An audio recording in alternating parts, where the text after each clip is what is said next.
Okay, so you got the email from my assistant, right?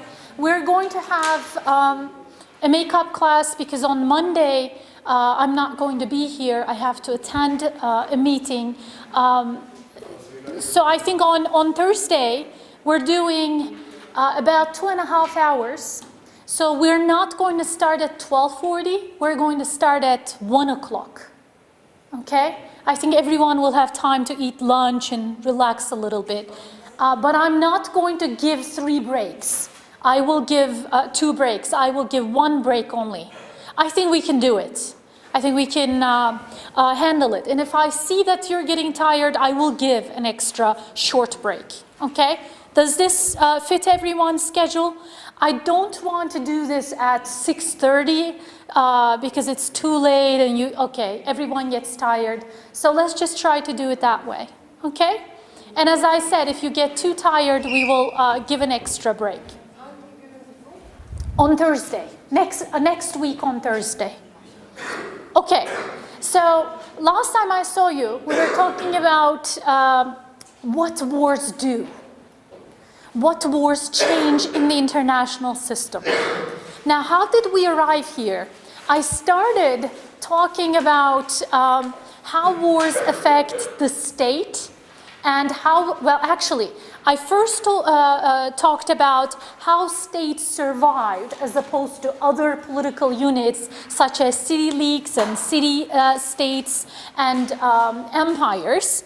And then, after looking at the state, I started looking inside the state and I looked at how the state's regime was affected by wars in the international system. I was mostly looking at systemic wars, okay, such as the First World War and Second World War. But I also looked at wars that took place during the Cold War, such as Vietnam War, right? So we talked about the regime type, and we also talked about Otto Hinz's ideas about how regime type is affected by the geopolitics of the country. And then, after looking at the state, then the regime type of the state, I started looking at the consequences of wars on the people that live within that state. So I'm kind of zooming inside the nation state. I'm kind of Google Earthing. Every moment I'm going deeper and deeper into what's going on inside the state. So from that perspective, you can argue that my approach is far from a neorealist approach. Remember, neorealism was very systemic theory. It focused on the system structure and polarity and that kind of structural factors. In my approach, I'm actually starting to zoom inside the state, and by the end of today, I'm going to zoom into how the individuals in the international system are affected by what's going on during, before and after wars. Okay? So I want you to just see the big picture of what I'm doing, what I'm trying to do. I'm getting closer and closer to the individual. Okay? And so we talked about the physical destruction of wars, caused by wars, actually. And I wanted to give you some numbers, but I don't think I had it with me. So we said that while the first physical destruction is people, right? We were talking about fathers and sons, how people die in wars and how that affect the whole country. Now the numbers will make this more clear for you, the extent of physical destruction. Now in World War I, guys, Germany suffers over 2 million dead. France, 1.3 million. Remember I was talking about the destruction in continental Europe? That kind of supports that argument. Russia, 1.8 million. Austria-Hungary, 1.1 million. Now we're talking about millions of people getting killed in First World War in Europe. And imagine how that's going to affect the European political structure and economic structure. and also social structure, right? I am going to talk about that too. So I was just going to, okay. Another interesting number is, in Britain, 37.15% of all males in the ages of 20 to 24 were killed. How old are you guys? In general? 21? In your 20s? Early 20s? Okay. So, in other words, the target of the First World War was you guys. And let me tell you something quite interesting. You know, as I said, I'm also going to look at the social consequences of wars, right? So how did the First World War affect the society in Britain? If you think that almost 40% of those in the ages of 20 to 24 years old are killed, are dead, and I'm about to give you one more interesting thing here. 29.3% of those from Oxford University and 26.1% of those from Cambridge University were killed. So I'm telling you that these young people were not only young, but also they were from the best universities in Britain. What does that mean? International? Intellectual loss. What else? Other than, remember we were talking about losing innovations and ideas. People create these things and then they die in wars. But there's one more thing. Think more political. Leaders. Who do you think that the British leaders were coming from at that point? Still though, right? Still. Cambridge and Oxford universities are universities that the very successful but also richer classes in the society attended before the First World War especially. So we're actually talking about the social elite from these universities going to war and then dying in war, and as a result you're actually losing the future leaders, prime ministers and politicians of that country, okay? So I want you to see that physical destruction in terms of population loss actually led to not only intellectual loss, but also change in the political structure of Britain. Now, when you have all these social elite dead, of course, you're going to replace them with people that are less from that background. What does that actually lead to? Can that lead to more democracy? More equality in terms of political leadership? So maybe less the elites, but more from the masses will become associated in politics? Can I ask a question? Yeah.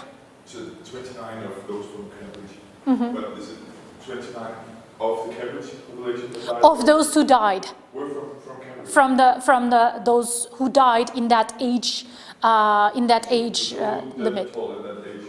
Yes. Cambridge students? Absolutely.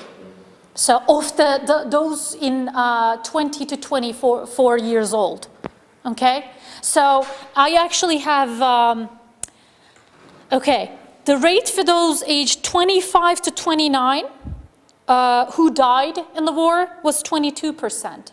So overall, we're talking about 60% of those killed in Britain in the age range of 20 to 29. Yes. So we're talking about most of the youth, the young people, getting killed in the war. Why do you think all these young guys died? Are they targeting the youth? Are they killing the young people? Like if you see it from a conspiratorial perspective, it could be the old conservative lead, the way of like, taking away the radical youth leadership. Okay, that would be a conspiracy. Yeah, just think quite simple. They are so, okay, where do they fight? Where do the young people fight? They're officers. So they will be fighting. We're talking about First World War. We're talking about a time that war is going to be carried out with people running towards each other or using rifles. And those who are young will be at the front lines. So, of course, these young people will be killed compared to the older ones, the more senior officers. So these young officers will be lost as a result. Now, guys, as I said, I mean, this is probably something that you never thought about, but seriously, when these young people die, when you lose the young population, how does that affect the system overall in Europe?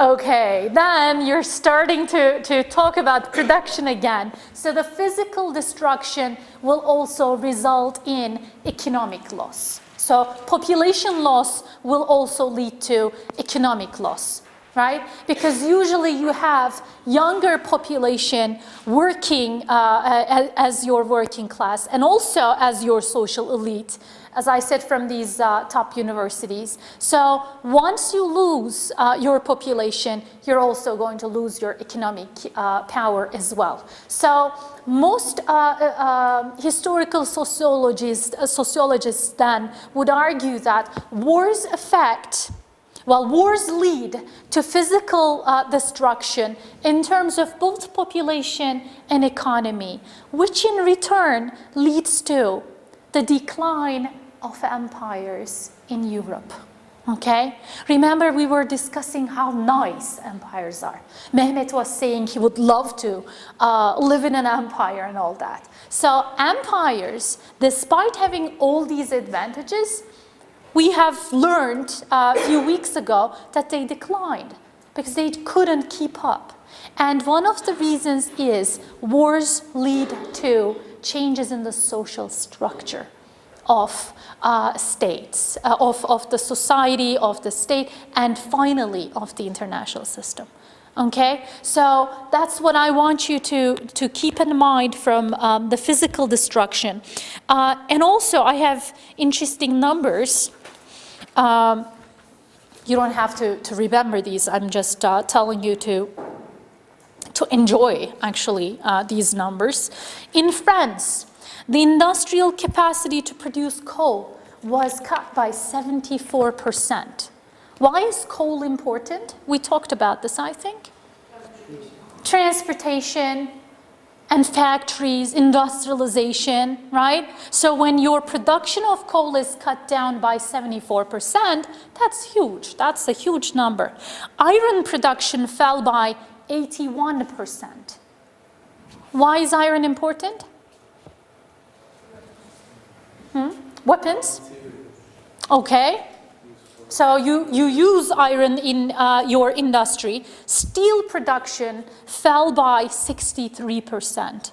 So I am actually talking about, I got these numbers from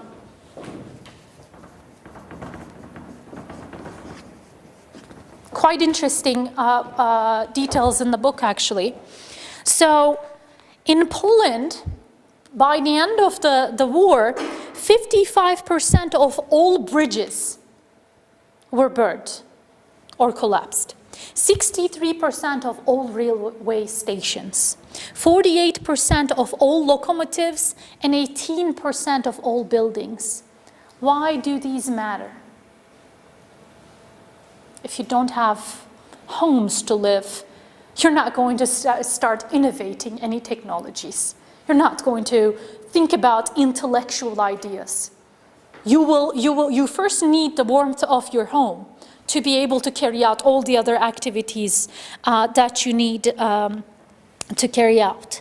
Now, guys, in Belgium, 100,000 homes were destroyed. 50% of the steel mills were rendered unusable. 75% of the railway stock was ruined.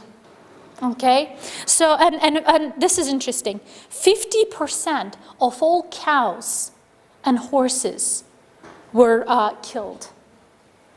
Well, of course, you know, the soldiers are not targeting at the cows per se, but the cows are going to die if they're not fed and if there are bombs everywhere destroying the place. So when you lose 50% of your cows, that's also going to lead to starvation, right?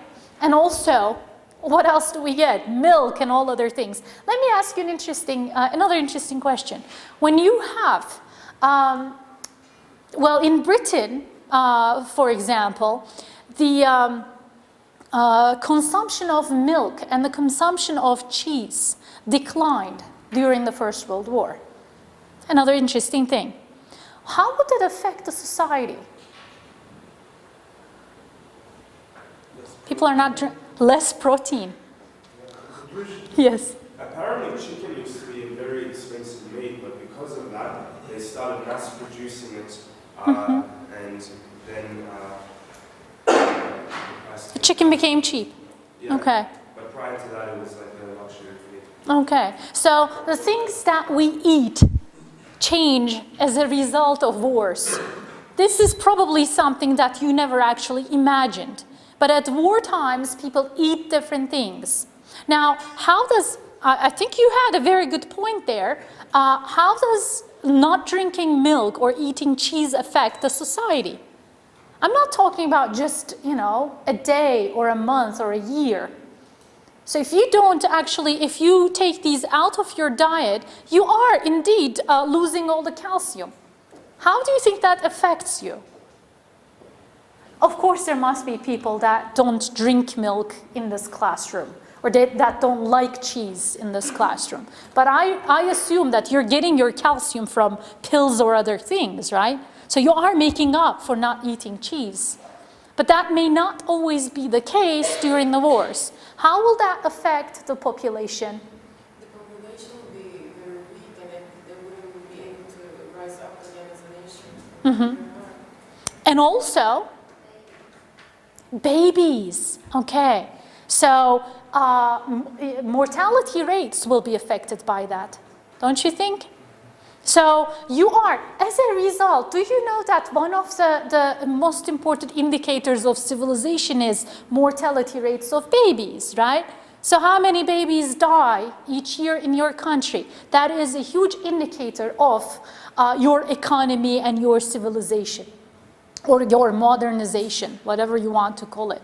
Now, in that sense, it's quite important that wars actually change what people eat. Something that we haven't noticed before, but keep that in mind as well, okay? So when I say physical destruction, I want you to think of several things, including the society's eating habits, actually. Okay, so after that, we talked about the political costs of wars, how wars affected the country in terms of its politics. And I told you that almost no country that lost a war kept its leader. And even when the war was won, the amount, the rate of, or the number of people who died in the war was taken into account, or how much destruction was caused by the war, are also important to understand if the leader will be voted out or not. A good example is Britain's Churchill, you know. Winning the war did not really help Churchill because, as I said, Britain actually lost such an important part of its culture, its social elite, and its economy, and it declined as an empire. So being part of the war, the Second World War, was not actually, well, as a winner, was not actually a huge advantage for its leaders. Now, guys, if you win, you're still, we've said that you're still luckier in terms of keeping in office, especially in a democracy. If you lose in a democracy, it's almost certain that you will be ousted out. And then in non-democracies, well, there will probably not be much of a difference, because in a non-democracy, as the leader, I actually have people that support me, and that's enough usually, that those people are supporting me. So I won't really be ousted from the office. In a draw situation where it's not clear if the country lost the war. Vietnam War was our example, right? I mean, in my own personal view, the US lost, because it fought for such a long time, and in the end, it really did not gain anything, right? So from my perspective, I think the US lost. But in the literature, most scholars would argue that it was a draw, so there isn't a clear winner in Vietnam War. What does that mean, though? Democrat Party in the US, I think I showed you this already. Democrat Party did not really fare so well as a result of the Vietnam War. So in situations of draw, again, the country will be affected if it is a democracy, even if there isn't a clear evidence of losing the war, the leaders will be affected. Because the society, we argued, will be quite coherent at first when the threat is imminent and clear and immediate, meaning it's too close. The society will support the leader, but after a while, if the threat becomes less clear and less imminent, in other words, the society is not as scared of the threat anymore, then we're going to see changes. We're going to see that those people who were supporting the war, who were supporting the leader, will no longer be so willing to support that leader, okay? And so we called the first effect, the first exciting feelings that the public has, rally around the flag effect. In other words, everyone will gather around the flag, and nationalistic feelings will make the public support the war. And that is the time, the beginning of the war is going to be the time that the public will support the war effort through resource extraction, giving more taxes, or not complaining that there are more taxes to pay.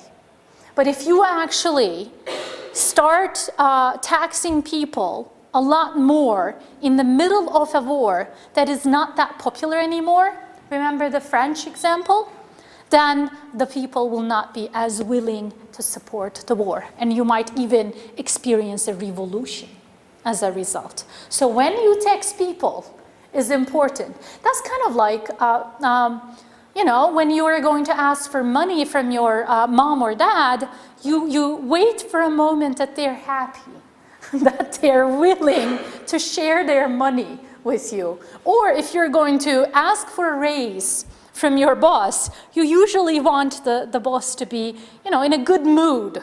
That's kind of like similar logic there. Okay, so you don't want to tax an unhappy crowd about a war. So extraction then, extraction in terms of conscription and in terms of taxation will trigger social unrest.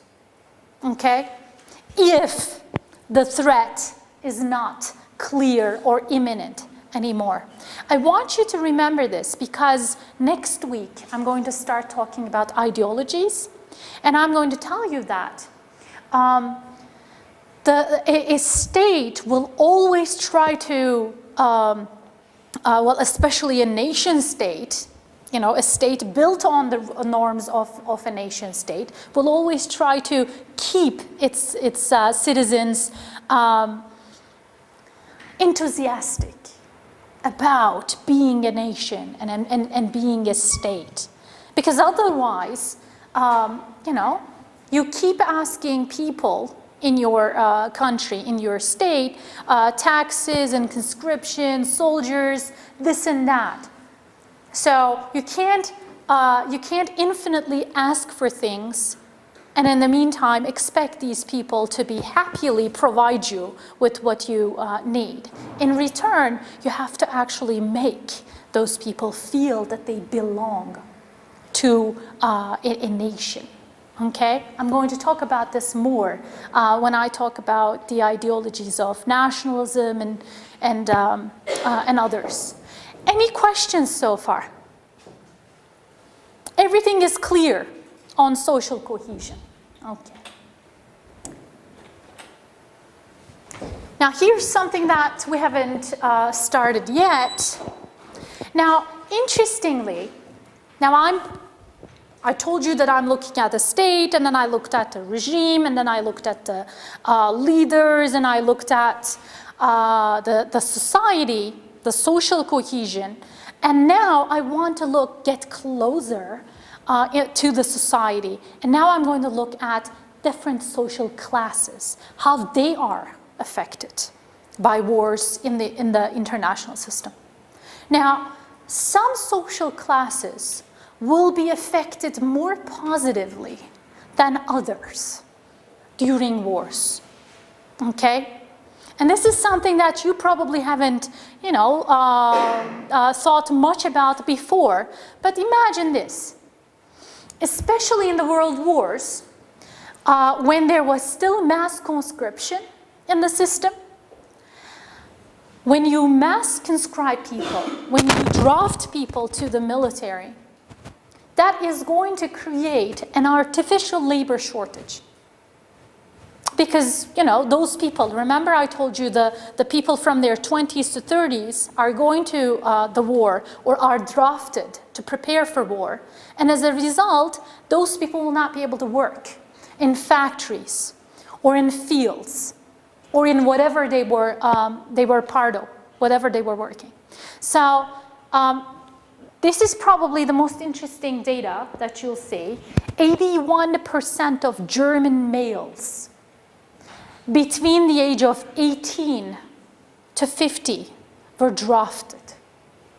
Okay, I think this, I was very surprised actually when I read that.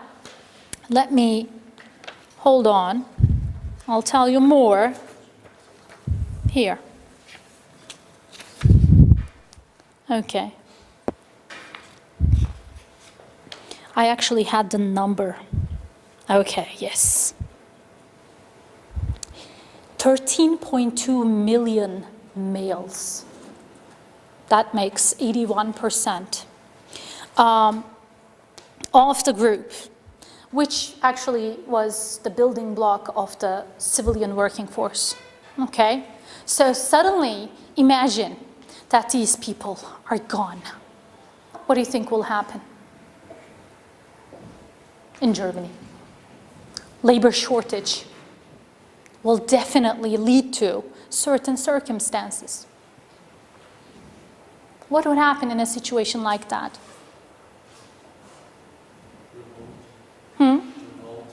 Revolt. It's wartime. The war is portrayed as death or,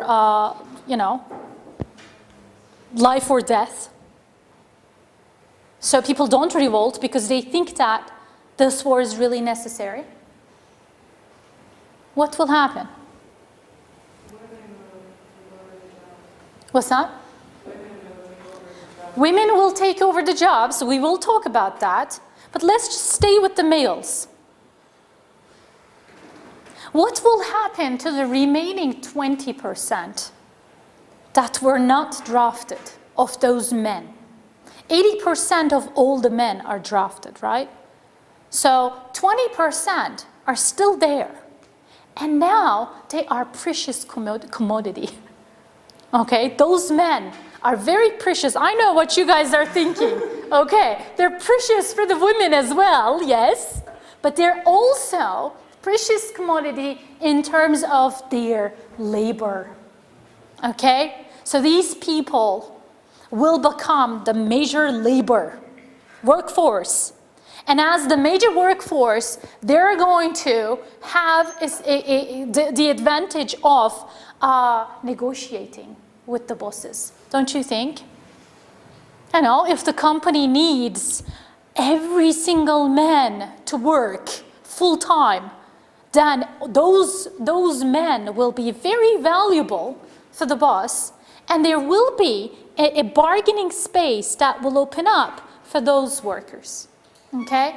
And that's going to, this artificial labor shortage during the war times will lead to higher wages for the workers. So if there's one time that is quite advantageous for the workers, is war times, okay? Because of the shortage of the working class. What else? Now guys, do you think that we always had syndicates and unions in the world that are working for the rights of the workers or for the rights of different classes? Not really. In Britain, it was actually the First World War when Trade Union Congress actually doubled its numbers between 1913 and 1918, growing from 2.2 to 4.5 million. Okay, so I am actually talking about unions as we know of them now, today, going back to wars, dating back to wars, and workers are organized within unions. Now, we have actually talked about Marxism and neo-Marxism and other theories. How do you think that Marxism would interpret this?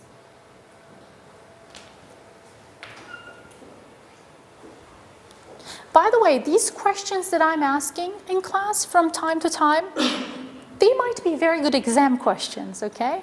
So I am never going to ask you, what happened to the workers kind of questions. I will ask you questions that will, you know, trigger some thinking about what we've learned. What do you think that the Marxists would, how do you think that the Marxists interpret this difference in the circumstances of workers during wars? How about you think about this question, and then in the review session next week, or is it next week or the week after? The week after. Okay, in the review session, if you have answered the question, you will let me know, and if you still couldn't come up with an answer, you'll ask. Okay? Please make a note, or, you know, keep the question in mind. I could have asked, how would liberal international relations theory interpret this change in the workers' circumstances during the wars? That could be an alternative question. But you know what? I asked the Marxists because the Marxist unit of analysis is social classes, right? That's why I asked the question using the Marxist international relations theory. How would they interpret this situation? Okay. Do you guys remember that I said I want extraction of resources during wars as the leader? And if I want that, I need parliaments, or at least something resembling a parliament. So my parliament here that I established will go to other people, and you will be my intermediary between my citizens and myself. And so I actually share some of my power with my parliament, but I'm not sharing some of my power. And as a result, you actually get what I need. You know, I use Magnus to get military, get soldiers, and I use you guys to get taxes and extraction of resources. Now, just like that, imagine that the world wars have led to a difference in the circumstances of the workers. And these workers, while they were quite, you know, they're uneducated, They were quite a lot. They were many. You know, the numbers were a lot. So they were not really the concern so far until the Great Wars.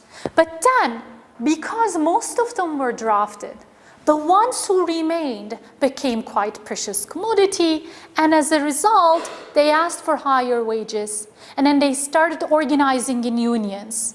And finally, the government, the leader, decided that he needs these people in its planning circles.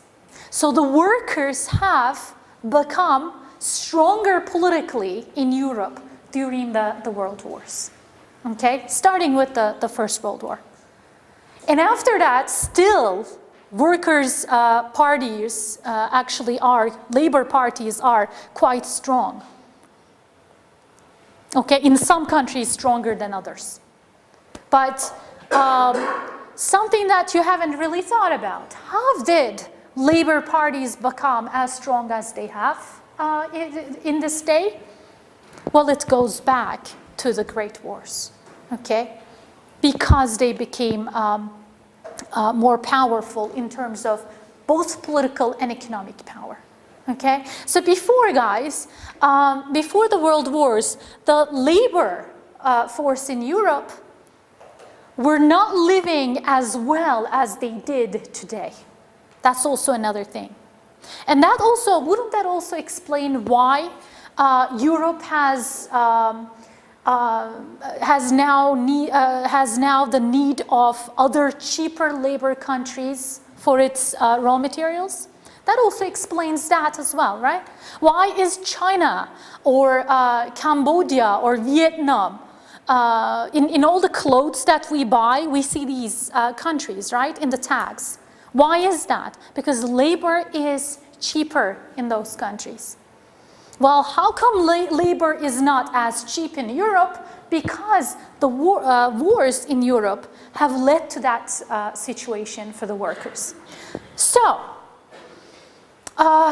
if you have thought, before you took this class, if you have thought that war is the most horrible thing in the world, and if your ideas have been changing since then, I want to stop you for a second, okay? Wars are horrible things, okay? No one wants wars.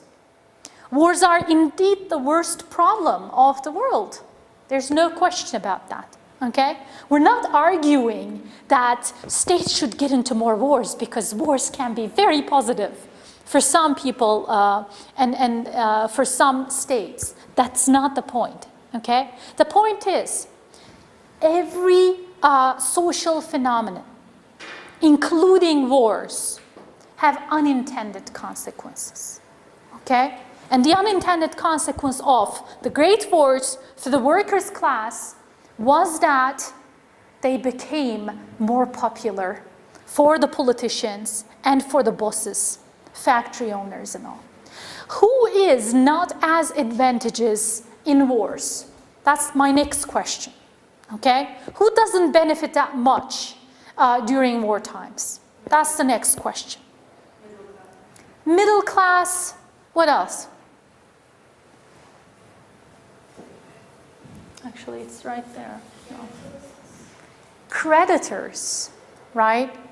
So if someone owes me money, okay, I'll hold on. I'll rewind and I'll start from the story of inflation. What's inflation? What happens when there's inflation in a country? What's that? Rise of? Prices. Okay. So, you know, you watch on TV that, you know, old ladies say, I was buying tomatoes for this price, you know, a year ago. Now I can't buy as many tomatoes. That's actually a wonderful, wonderful example, isn't it? Okay. The old lady is buying tomatoes. I hear that is true for other things like lentils and such. It's not only tomatoes, right? So when I was able to buy more with the same amount of money in the past, If I'm not able to do that anymore, oops, that's actually quite upsetting for the society, right? So in war times, inflation is more likely to take place. Wars will often result in inflation. Why is that? Yes? Because they print more money. They print more money. Money supply goes up, each dollar is worth less. Okay, money supply goes up. And also people actually, well, there's shortage in some commodities, right? So I told you that cheese became very expensive because inflation became very high in Britain. So people actually, instead of eating cheese, they started eating potatoes. Yes, you wouldn't believe they replace one another, right? But they do, actually. Especially in war times, potatoes are very good because they keep you, I don't know, I mean, I'm sure that you guys have experienced that. They keep you full for a longer time. I'm not talking about, you know, fried potatoes. I'm actually talking about baked or boiled potatoes. Okay, so when you actually change your consumption patterns, as a result of inflation and as a result of the difference in the supplies of products, that's going to affect certain classes in the society. So in inflation periods, the creditors will not like that situation very much because you owed money to a creditor, such as a bank, but then the money that you owed is not as valuable as it was when you took the credit out of the bank or when you borrowed money from the bank. Okay?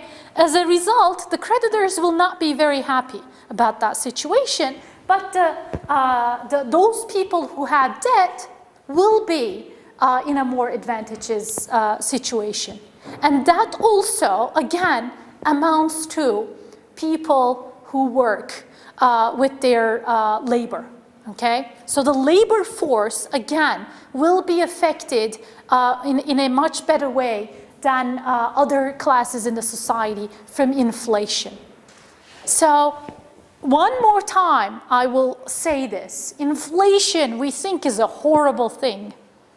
Because in the long run, what does inflation lead to? Yes. Decrease in?